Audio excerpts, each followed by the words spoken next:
Hello दोस्तों, तो कैसे हैं आप लोग। तो दोस्तों उम्मीद करता हूं कि आप सब बढ़िया होंगे और आप अपनी तैयारी को एकदम बेहतरीन तरीके से कर रहे होंगे। तो साथियों, जैसे कि आप सभी जानते हैं कि बिहार पुलिस एग्ज़ाम के लिए हम प्रत्येक दिन जो है साइंस का क्वेश्चन प्रैक्टिस करते हैं। तो उसी क्रम में जो है आज मैंने जो है साइंस के जो है 35 क्वेश्चन का प्रैक्टिस करेंगे। साथियों, जो कल के वीडियो में पढ़े थे उनका जो 35 क्वेश्चन है उनको आज के वीडियो में क्वेश्चन प्रैक्टिस करने वाले हैं। तो साथियों, आप सभी को बता दूं कि अगर आप लोग ये वाला वीडियो अगर नहीं देखे थे कल, तो आप लोग इस वीडियो को जरूर देखना, क्योंकि इसी वीडियो से मैंने सारे क्वेश्चन को यहाँ पे जो है आप सबों को बताने वाला हूँ। तो आप लोग इस वीडियो को जरूर देखना और उसके बाद इस वीडियो को आप लोग जरूर देखना। तो साथियों, चलिए वीडियो को शुरुआत करते हैं। बिहार पुलिस के लिए जो मोस्ट इम्पोर्टेंट क्वेश्चन है उन सभी क्वेश्चन को आपके सामने रखने वाला हूं।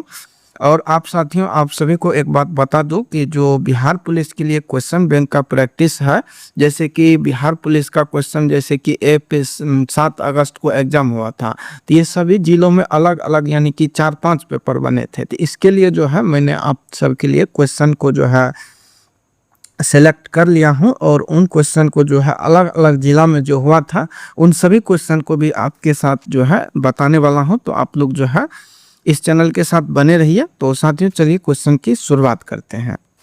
तो देखिए, आपके सामने पहला क्वेश्चन है कि कपड़ा सुखाने तथा दूध से मक्खन निकालने वाली मशीन किस सिद्धांत पे कार्य करता है। तो काफी मोस्ट इम्पोर्टेंट है। तो जो कपड़ा सुखाने वाली मशीन है तो या और दूध से मक्खन निकालने वाली, तो ये दोनों जो है अब केंद्रीय बल के सिद्धांत पे कार्य करता है। साथियों, तो आपको कल बताए थे कि जो केंद्र से बाहर की ओर बल लगाता है उसे ही आप केंद्रीय बल से कहते हैं। तो ये जैसे कपड़ा सुखाने वाली मशीन है तो ये जो है केंद्र से बाहर बल लगाते हैं ना, तो इसीलिए जो है ये अब केंद्रीय बल सिद्धांत हो जाएगा। जो मशीन जो है केंद्र के अंदर की ओर बल लगाते हैं वो कौन सा से होगा, तो ये अभी केंद्रीय बल होगा। क्वेश्चन बीपीएससी में पूछा था कि जो गुरुत्वाकर्षण बल है ये कैसा बल है, ये आकर्षण है, प्रतिकर्षण है या आकर्षण और प्रतिकर्षण दोनों। तो आप लोग बताइए कि गुरुत्वाकर्षण कैसा बल है। तो साथियों, आप सबको बता दो कि गुरुत्वाकर्षण बल जो है ये आकर्षण बल है। कैसा बल है? आकर्षण बल है। तो आप लोग ध्यान रखेंगे, बहुत इंपॉर्टेंट क्वेश्चन है। चलिए बढ़ते हैं अगले क्वेश्चन की ओर। क्वेश्चन है कि वस्तु का भार सर्वाधिक होता है। तो साथियों, अगर हम वस्तु की भार की बात करूं तो भार एक प्रकार का क्या है, तो भार एक प्रकार का बल है। और ये वस्तु का भार जो है सबसे ज्यादा कहाँ होता है, तो ध्रुव पे होता है। और पूछेगा कि सबसे कम भार कहाँ होता है, तो ये विषुवत रेखा पे किसी भी वस्तु का भार सबसे कम होगा। अगर पूछेगा कि वस्तु का भार जीरो कहाँ होता है, तो पृथ्वी का जो सेंटर है वहां पे वस्तु का भार जीरो होता है। तो आंसर यहाँ पे हमारा हो जाएगा ऑप्शन नंबर बी, बिल्कुल सही जवाब। आइए आगे बढ़ते हैं। क्वेश्चन नंबर 3 देखते हैं कि है कि गति के नियम के प्रतिपादक है। तो गति का नियम किसने दिया था, तो गति का नियम जो है न्यूटन के द्वारा सन 1687 ईस्वी में अपनी पुस्तक प्रिंसिपिया में जो है गति के 3 नियम बताए थे। तो इसको ध्यान रखेंगे तो आंसर क्या हो जाएगा, ऑप्शन नंबर 1। गति का पहला नियम क्या है, गति का दूसरा नियम क्या है, ये सभी चीज को आगे इस वीडियो में हम देखते रहेंगे। अगर हम बात करें तो गैलीलियो ने जड़त्व के नियम की खोज किया है। क्वेश्चन पूछता है कि जड़त्व नियम की खोज किसके द्वारा किया गया है, तो गैलीलियो के द्वारा किया गया है। और गति के पहला नियम जो है ना, गति का पहला नियम, इसे ही जड़त्व का नियम कहते हैं। अगर बात करें रदरफोर्ड की, तो रदरफोर्ड ने जो है परमाणु में नाभिक की खोज किया है। परमाणु में नाभिक की खोज किसके द्वारा, रदरफोर्ड के द्वारा। और आइंस्टीन की बात करूं तो यहाँ से एक क्वेश्चन बनता है कि E बराबर जो mc² फार्मूला है ये किसने दिया था, तो आइंस्टीन ने दिया था। आइंस्टीन को आधुनिक जो भौतिक विज्ञान है इसका पिता कहा जाता है, यानी कि आधुनिक भौतिक विज्ञान का पिता आइंस्टीन को कहा जाता है। और रदरफोर्ड को जो है परमाणु भौतिक का पिता कहा जाता है। किसका, तो परमाणु भौतिक का पिता पूछेगा तो रदरफोर्ड हो जाएगा। तो इसको आप लोग ध्यान रखेंगे। चलिए आगे क्वेश्चन देखते हैं। क्वेश्चन है कि प्रथम श्रेणी का उत्तोलक कौन सा है। तो प्रथम श्रेणी के जो उत्तोलक होगा उसमें जो टर्निंग पॉइंट होगा वो मध्य में होगा। जैसे कैंची की अगर बात करूँ तो कैंची यहाँ पे पकड़ने वाला रहता है और इधर दोनों साइड काटने वाला, तो ये टर्निंग पॉइंट मध्य में होगा। तो कैंची भी होगा, पिलास भी होगा और हैंड पंप, ये तीनों जो है प्रथम श्रेणी का उत्तोलक है। आगे देखिए क्वेश्चन नंबर 5 है कि द्वितीयक श्रेणी का उत्तोलक कौन है। तो द्वितीयक श्रेणी में उत्तोलक में जो है आपको जो टर्निंग पॉइंट होगा ये इधर होगा, बीच में लोड होगा और यहाँ पे जो है आप लोग यानी कि यहाँ पे दबाया जाता है। तो यहाँ पे जो है सरलता यहाँ पे बिल्कुल सी जवाब हो जाएगा, तो इसको ध्यान रखना। और स्टेपलेजर और चिमटा जो है ये तृतीयक श्रेणी का उत्तोलक है, तो इसको आप लोग ध्यान रखेंगे साथी। आगे बढ़ते हैं, क्वेश्चन नंबर 6 देखिए कि किस घर्षण का मान सबसे कम होता है। अगर बात करूं साथियों घर्षण का मान सबसे कम होता है तो वो लौटनी घर्षण है जिसका मान सबसे कम होता है। घर्षण यानी कि 3 होता है, सर्पी घर्षण, लौटनी घर्षण, स्थैतिक घर्षण। तो सबसे कम मान होता है लौटनी घर्षण का, सबसे अधिक मान होता है स्थैतिक घर्षण का, और जो दोनों के बीच के मध्य मान जो होता है वो सर्पी घर्षण का होता है। तो क्वेश्चन इस तरह से भी आप सब पूछ सकता है, ऐसे दे देगा लौटनी घर्षण, इसके बाद दे देगा सर्पी घर्षण, इसको एक क्रम में सजाने के लिए भी आपको दे सकता है। तो ध्यान रखेंगे सबसे कम लौटनी का और सबसे ज्यादा स्थैतिक का, और दोनों के मध्य में जो है सर्पी घर्षण होता है। आगे बढ़िए, क्वेश्चन नंबर 7 देखिए है कि गैलीलियो का जड़त्व नियम कहलाता है। तो न्यूटन की गति का पहला नियम जो है इसे ही जड़त्व का नियम कहते हैं। और न्यूटन की गति का पहला नियम कहता है साथी कि अगर कोई वस्तु विराम की अवस्था में है तो वो विराम की अवस्था में ही रहेगी, अगर कोई वस्तु गति अवस्था में है तो वो गत्या अवस्था में रहेगी, वो तब तक वैसी रहेगी कि जब तक कि उस पर कोई बाह्य बल आरोपित ना हो। ये न्यूटन गति का पहला नियम कहता है। दूसरा नियम कहता है कि अगर वस्तु पर बाह्य बल आरोपित हो जाता है तो वस्तु के जो संवेग में परिवर्तन का दर है, संवेग में परिवर्तन की दर बल का समानुपाती होता है। तो ये न्यूटन गति का दूसरा नियम कहता है। और न्यूटन गति का तीसरा नियम कहता है क्रिया के विपरीत प्रतिक्रिया होती है। तो ये न्यूटन का गति का तीसरा नियम है, तो इसको आप लोग ध्यान रखेंगे। चलिए आगे बढ़ते हैं और आंसर इसका ए नंबर हो जाएगा। देखिए क्वेश्चन नंबर 8 है कि वस्तु का भार शून्य कहाँ होता है। तो अभी बताए हैं कि केंद्र पर वस्तु का भार 0 होता है, ध्रुव पर वस्तु का भार सर्वाधिक होता है, और विषुवत रेखा पर जो है किसी भी वस्तु का भार सबसे कम होता है। तो इसको आप लोग ध्यान रखेंगे। आइए अगला क्वेश्चन देखते हैं कि जेट इंजन किस सिद्धांत पे कार्य करता है। काफी मोस्ट इंपॉर्टेंट है, स्टार लगाइए। तो जेट इंजन जो है ये आपको संवेग संरक्षण का सिद्धांत या रेखीय संवेग संरक्षण होगा। तो आंसर यहाँ पे सी जो है बिल्कुल सही जवाब होगा।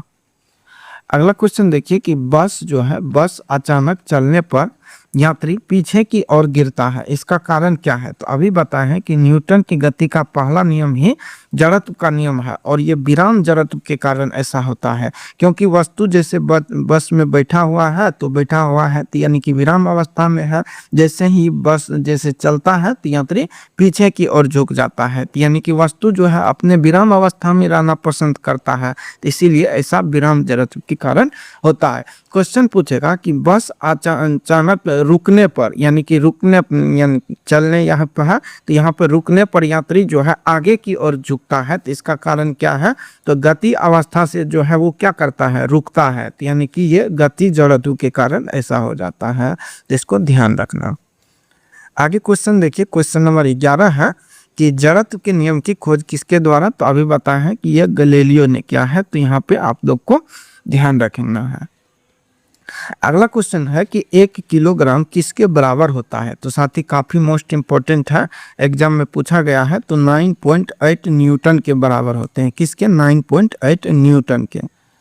आगे बढ़िए अगला क्वेश्चन देखते हैं। क्वेश्चन नंबर है कि प्रक्षेप पथ कैसा होता है। तो प्रोजेक्टल मोशन के बारे में आप लोग को बताए थे साथियों कि प्रोजेक्टल मोशन जो है, जैसे आप लोग प्रोजेक्टल मोशन को अगर समझना चाहते हैं तो आप जैसे कि बिहार पुलिस का तैयारी करते हैं तो आप लोग गोला फेंके होंगे। तो गोला जो फेंकते हैं वो किस कारण, प्रोजेक्टल मोशन के द्वारा ही गोला हम फेंकते हैं। तो इस प्रकार जो यहाँ से गोला को हम फेंकते हैं यही गति क्या है, तो प्रोजेक्टल मोशन है। तो यहाँ पे हो जाएगा। और इसका पथ जो है कैसा होता है, तो परवलयाकार होता है। तो आंसर ऑप्शन नंबर सी हो जाएगा। क्वेश्चन पूछता है कि कोई भी वस्तु को अधिकतम दूरी पर फेंकने के लिए हमें किस एंगल से फेंकना चाहिए। तो वो एंगल जो है साथियों 45 डिग्री का होना चाहिए। अगर किसी वस्तु को हमें अधिकतम दूरी तक फेंकना है तो एंगल कितना होना चाहिए, अधिकतम ऊंचाई पर फेंकने के लिए वो 90 डिग्री का एंगल होना चाहिए। तो इसको आप लोग ध्यान रखना। चलिए देखते हैं नेक्स्ट अगला क्वेश्चन है कि बल की परिभाषा प्राप्त होती है। तो ये न्यूटन के गति का पहला नियम से जो है बल का परिभाषा मिलता है, और न्यूटन की गति का दूसरा नियम जो है बल का व्यंजक देता है। तो इसको आप लोग ध्यान रखना। आगे देखिए क्वेश्चन है साथियों कि मशीन में स्नेहक घर्षण को कम करने के लिए किसका प्रयोग किया जाता है। तो मशीन में घर्षण को कम करने के लिए स्नेहक का प्रयोग करते हैं। तो ऑप्शन नंबर यहाँ पे सी एकदम सही उत्तर होगा। अगला क्वेश्चन देखिए कि भार का मात्रक क्या है। तो साथियों बताए हैं आप लोग को, भार एक प्रकार का क्या है, तो बल है, और बल का मात्रक क्या होता है, तो न्यूटन होता है। तो इसीलिए भार का मात्रक भी क्या हो जाएगा, तो न्यूटन हो जाएगा। तो ऑप्शन नंबर यहाँ पे सी बिल्कुल सही जवाब हो जाएगा। अगला क्वेश्चन देखिए, क्वेश्चन नंबर 17 है कि बल का व्यंजक प्राप्त होता है। तो बल का व्यंजक जो होता है F बराबर ma होता है, और F बराबर ma फॉर्मूला जो है हमें न्यूटन की गति का द्वितीय नियम से प्राप्त होता है। आपको बताया है कि न्यूटन का गति का दूसरा नियम कहता है कि अगर किसी वस्तु पर बल जो है बल लग रहा है, तो वो बाह्य बल अगर लग रहा है तो बल जो है संवेग में परिवर्तन की दर का क्या होता है, तो वो समानुपाती होता है। तो यानी कि संवेग F जो है प्रोपोर्शनल समानुपाती होगा किसका, तो संवेग में परिवर्तन की दर यानी कि m/t, और इसे ही v/t को a लिखते हैं। तो इसीलिए F बराबर ma फॉर्मूला निकलता है। तो इसको आप लोग ध्यान रखना। आगे देखिए क्वेश्चन है कि प्रिंसिपिया पुस्तक के लेखक कौन है। तो ये न्यूटन ने था, और इसी पुस्तक में उन्होंने गति के नियम की चर्चा किया था। आगे क्वेश्चन नंबर 19 देखिए कि प्रक्षेप पथ की गति का उदाहरण है। तो जैसे धनुष से छूटा हुआ धनुष इस प्रकार से है, तो इस तरह से जाता है। तोप से निकला हुआ गोला, तोप से गोला भी इस तरह से जाता है। तो ये दोनों प्रोजेक्टल मोशन का उदाहरण है। तो ऑप्शन नंबर सी यहाँ पर एकदम सही उत्तर हो जाएगा। अगला क्वेश्चन देखिए कि वस्तु के जड़त्व की मापन के यूनिट क्या है। तो जड़त्व के जो यूनिट है वो द्रव्यमान में मापा जाता है। किसमें, द्रव्यमान में। तो आंसर ऑप्शन नंबर बी बिल्कुल सही जवाब हो जाएगा। अगला क्वेश्चन देखिए कि चंद्रमा पर किसी वस्तु का भार जो है पृथ्वी के भार का कितना गुना होता है। अगर पृथ्वी पर वस्तु कोई 6 kg का है, तो वो चंद्रमा पर जो है इसका 1/6 गुना यानी कि 1 kg का हो जाएगा। तो आंसर ऑप्शन नंबर ए होता है 1/6 गुना। अगला क्वेश्चन देखिए, क्वेश्चन नंबर 22 है कि चंद्रमा का द्रव्यमान पृथ्वी के द्रव्यमान का होता है। तो पृथ्वी का द्रव्यमान अगर 81 होगा, तो चंद्रमा का द्रव्यमान कितना होगा, 1 होगा। तो ये अनुपात होगा 1/81, यानी कि ऑप्शन नंबर बी यहाँ पे एकदम सही जवाब हो जाएगा। आइए अगला क्वेश्चन देखिए, क्वेश्चन नंबर 23 है कि प्रक्षेप की ऊंचाई अधिकतम होगी जब प्रक्षेप के लिए कोण कितना डिग्री होगा। तो कोण जो है 90 डिग्री बनेगा, तब जो है ये अधिकतम ऊंचाई पे जाएगा। तो ऑप्शन नंबर यहाँ पे डी एकदम सही जवाब होगा। आइए बढ़ते हैं नेक्स्ट अगले क्वेश्चन की ओर। क्वेश्चन है कि किसी वस्तु का भार पृथ्वी पर 600 न्यूटन है, तो चंद्रमा पर क्या होगा। तो 600 का 1/6 गुना यानी कि ये हो जाएगा कितना, तो 100 न्यूटन हो जाएगा। तो आंसर क्या हो जाएगा, तो ऑप्शन नंबर ए यहाँ पे एकदम बिल्कुल सही जवाब होगा। आइए साथियों देखते हैं नेक्स्ट अगला क्वेश्चन है कि किसी वस्तु का द्रव्यमान जो है, द्रव्यमान और वेग के गुणनफल को क्या कहते हैं। तो द्रव्यमान m और v जो होता है ये p यानी कि संवेग होता है। तो आंसर क्या हो जाएगा, ऑप्शन नंबर सी हो जाएगा। संवेग के बारे में, इसका संवेग का कि द्रव्यमान का kg और मीटर प्रति सेकेंड जो है इसका जो है क्या होता है, तो इसका SI यूनिट होता है। तो इसको आप लोग ध्यान रखना। आगे देखिए क्वेश्चन नंबर 26 है कि कौन सा एक अभिकेंद्रीय बल है। अभिकेंद्रीय बल का मतलब है कि जो केंद्र की ओर बल लगता है वो अभिकेंद्रीय बल है। तो जैसे किसी दरवाजे को धकेलना, तो दरवाजा यह है, इसको हम धकेल रहे हैं, तो ये बल कैसा लग रहा है, केंद्र की ओर लग रहा है। तो आपको बताना है कि ये बल केंद्र की ओर नहीं लग रहा है। टायर से उड़ती हुई मिट्टी, तो टायर से जैसे ये मिट्टी है तो इधर इधर यानी कि ये बाहर फेंक रहा है, तो ये कैसा बल हो गया, तो ये एक आपको अपकेंद्री बल हो गया। लेकिन सूर्य की परिक्रमा करते हुए ग्रह की गति, तो ये सूर्य है और इसके चारों ओर जो ग्रह है ये गति कर रहा है, तो सूर्य अपने और ग्रह को खींचता है। तो आंसर ऑप्शन नंबर सी बिल्कुल सही जवाब होगा। आगे क्वेश्चन देखिए कि सर्कस के मौत कुआं का खेल किसका उदाहरण है। तो सर्कस का जो मौत कुआं का खेल है साथियों, ये आपको हो जाएगा अपकेंद्रीय बल का उदाहरण, क्योंकि जैसे ये सर्कस है तो ये बल कहाँ लगाता है, तो इस बाहर बल लगाता है, तो इसीलिए आंसर क्या हो जाएगा, ऑप्शन नंबर ए यहाँ पे एकदम सही जवाब होगा। देखिए अगला क्वेश्चन, देखिए क्वेश्चन नंबर 28 है यहाँ पे कि वाहनों में स्नेहक का प्रयोग किया जाता है। तो वाहन में स्नेहक का जो प्रयोग है ये घर्षण को कम करने के लिए, तो आंसर क्या हो जाएगा, ऑप्शन नंबर बी जो है एकदम सही जवाब होगा। नेक्स्ट अगला क्वेश्चन देखिए कि प्रक्षेप को अधिकतम दूरी पर फेंकने के लिए किस एंगल से प्रक्षेपित किया जाना चाहिए, तो ये 45 डिग्री के एंगल से, तो ऑप्शन नंबर डी यहाँ पर एकदम सही जवाब होगा। अगला क्वेश्चन देखिए कि चिमटा किस श्रेणी का उत्तोलक का उदाहरण है। तो चिमटा आपको पता है कि चिमटा में जो है कुछ इस प्रकार से चिमटा होता है। तो साथियों यहाँ पे जो है टर्निंग पॉइंट है, अगर यहाँ पे टर्निंग पॉइंट है और यहाँ पे हम पकड़ते हैं, ये कैसा हो जाएगा, तो ये आपको हो जाएगा तृतीयक श्रेणी का उत्तोलक, तो ऑप्शन नंबर सी यहाँ पर एकदम सही जवाब होगा। अगला क्वेश्चन देखिए कि कार्य बराबर होता है। तो कार्य जो है W जो है बल गुना विस्थापन होता है, यानी कि F और D होता है, तो आंसर क्या हो जाएगा, तो ऑप्शन नंबर सी हो जाएगा बल गुना विस्थापन। आगे देखिए क्वेश्चन नंबर बढ़ते हैं अगले क्वेश्चन की ओर। साथियों क्वेश्चन है कि रॉकेट का कार्य प्रणाली किस सिद्धांत पे आधारित है। ये आपको हो जाएगा संवेग संरक्षण का सिद्धांत, तो ऑप्शन नंबर यहाँ पे एक बिल्कुल सही जवाब होगा। अगला क्वेश्चन देखिए कि साथियों ये देखिए क्वेश्चन है कि डंडे से प्रहार करने पर कोट की दूल झड़ जाती है, ये किस जड़त्व के कारण होता है।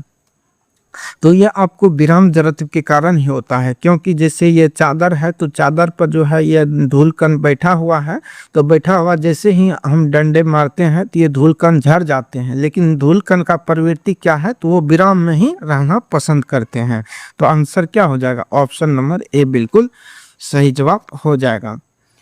अगला क्वेश्चन देखिए कि संवेग की बीमा क्या होती है। तो साथियों किसी भी भौतिक राशि या किसी भी अन्य राशि की बीमा अगर निकालना है तो संवेग बराबर P बराबर M और V होता है। M जहाँ क्या है तो द्रव्यमान है, तो द्रव्यमान के लिए M लिखते हैं। V होता है मीटर प्रति सेकेंड, तो मीटर के लिए L और सेकेंड के लिए T-1 होगा, क्योंकि प्रति सेकेंड है तो ये हो जाएगा ML T-1। तो ऑप्शन नंबर क्या हो जाएगा, तो ऑप्शन नंबर यहाँ पे हो जाएगा बी बिल्कुल सही जवाब। आइए अगला क्वेश्चन देखिए क्वेश्चन नंबर 35 और ये लास्ट क्वेश्चन है कि वस्तु का भार कम होता है। तो वस्तु का भार सबसे अधिक कहाँ होता है, ध्रुव पे होता है। सबसे कम कहाँ होता है, तो ये आपको विषुवत रेखा पे होता है। और जीरो कहाँ होता है, तो केंद्र पे होता है। तो आंसर ऑप्शन नंबर सी यहाँ पे एकदम सही जवाब हो जाएगा। तो उम्मीद करता हूँ कि आप लोग जो है इन क्वेश्चन को एकदम बेहतरीन तरीके से याद रखे होंगे और समझे होंगे साथियों। तो अगले वीडियो जो होगा उसमें क्वेश्चन का प्रैक्टिस करेंगे, बिहार पुलिस में जो पूछा गया है अगले सेट में, तो उन क्वेश्चन को देखने वाले हैं। तो साथियों ये आप लोग को कैसा रहा कमेंट बॉक्स में ज़रूर बताना। और साथियों अगर आप लोग को पसंद आया है तो वीडियो को एक लाइक ज़रूर करना, और इस चैनल पर न्यू है सब्सक्राइब कर लीजिएगा, क्योंकि आपको बिहार पुलिस के लिए जो है अच्छे से अच्छे कंटेंट देने का मैं आपको प्रयास करता रहूँगा। तो साथियों थैंक यू, जय हिंद।